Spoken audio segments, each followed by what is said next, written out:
ज्याचे टोक उत्तर दिशेला स्थिर राहते त्याला उत्तर ध्रुव म्हणतात.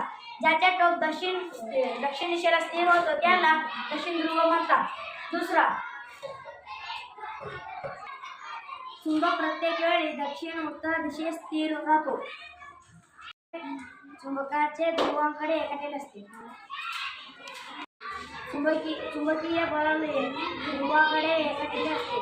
चुंबकीय बळ म्हणजे दोन्ही टेकांकडे म्हणजेच ध्रुवांकडे एकाटेले असते. चुंबकाच्या स्थानिकात चुंबक नेल्यास चुंबकत्व प्राप्त होते. या प्रवृत्तीत चुंबकत्व असेही म्हणतात. चुंबकाच्या सजातीय ध्रुवांकडे प्रतिकर्षण तर विजातीय ध्रुवांकडे आकर्षण असते.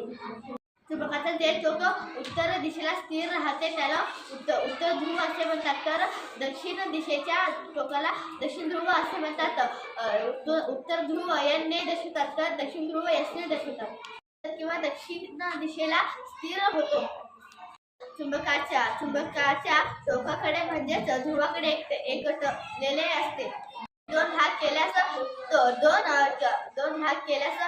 दोन स्वतंत्र चुंबक तयार होतात. म्हणजेच चुंबकाच्या दोन ध्रुव एकमेकांपासून वेगळा करता येत नाही. हात नेल्यास त्यालाही चुंबकत्व प्राप्त होते. या चुंबकाला परावर्तित चुंबकत्व असे म्हणतात. ध्रुवामध्ये प्रतिकर्षण तर द्वितीय ध्रुवामध्ये आकर्षक असते. चुंबकत्व प्राप्त होते. या प्रकाराच्या चुंबक प्रत्येक वेळा उत्तर आणि दक्षिण दिशातून स्थिर होते.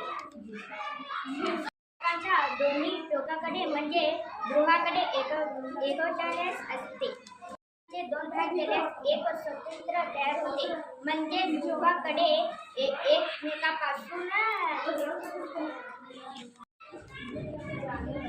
सजातीय ध्रुवाकडे प्रतिकर्षण तर विजातीय आकर्षण असते. ते टोक उत्तर दिशेला स्थिर राहतो त्याला उत्तर ध्रुव असे म्हणतात. तर दक्षिण दिशेला स्थिर राहतो त्याला दक्षिण ध्रुव असे म्हणतात. प्रत्येक वेळी उत्तर दक्षिण दिशेला स्थिर राहतो. तर चुंबकाच्या दोन्ही टोकांकडे म्हणजेच ध्रुवांकडे एकटलेले असते. चुंबकाच्या सांध्यात चुंबकीय पदार्थ केल्यास त्यातूनही चुंबकत्व प्राप्त होते. या चुंबकत्वाला परस्पर चुंबकत्व असे म्हणतात. प्रतिकर्षण तर विजातीय ध्रुवामध्ये आकर्षण असते. चुंबकाचे दोन भाग केल्यास दोन स्वतंत्र चुंबक तयार होतात. म्हणजेच चुंबक दोन ध्रुव दूर एकमेकांपासून तयार होत नाही.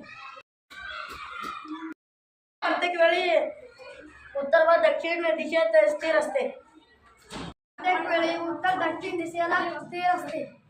चुंबक प्रत्येक वेळी उत्तर दक्षिण दिशेने स्थिर होतो.